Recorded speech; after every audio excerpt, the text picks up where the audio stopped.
ცხადია, რომ ჰოლოკოსტის უარყოფა და ნაცისტური სიმბოლიკის გამოყენება დასჯად იქმედება. არის თუ არა დანაშაულის საჯარო სივრცეში ადამიანისთვის შეურაცხყოფის მიყენება. დიახ, ეს დანაშაულია. ონლაინ სივრცის შემთხვევაშიც? შესაძლოა უფრო მაღალი სასჯელიც განისაზღვროს თუ ინტერნეტის მეშვეობით მიაყენებთ ადამიანს შეურაცხყოფას.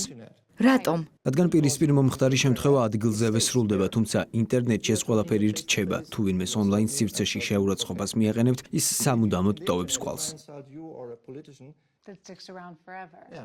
გერმანელმა კანონმდებლებმა ასევე აღნიშნეს, რომ დასჯად ქმედებად ჩაითვლება ზიანის მომტანი ჭორების გავრცელება, ძალადობის შემცველი მუქარა და ადამიანების არასწორი ციტირება. თუ ადამიანი ინტერნეტში მცდარ ინფორმაციას განათავსებს, ხოლო ამ პოსტს სხვა ადამიანი მოიწონებს ან გააზიარებს, ეს უკანასკნელიც დანაშაულის მონაწილეა? დიახ, მცდარი ინფორმაციის გავრცელება დანაშაულია, რადგან მკითხველისთვის ბუნდოვანია ინფორმაციის ფაბრიკაციას თავად ახდენთ თუ უბრალოდ სხვის ინფორმაციას აზიარებთ. სიძულვილის ენის დანაშაულში მხილებულ პირებს დანაშაულის განმეორებით ჩადენის შემთხვევაში შესაძლოა დროის ციხეში გატარებაც მოუწიოთ, თუმცა უმრავლეს შემთხვევაში მოსამართლე ჯარიმითა და ელექტრონული მოწყობილობების ჩამორთმევით შემოიფარგლება.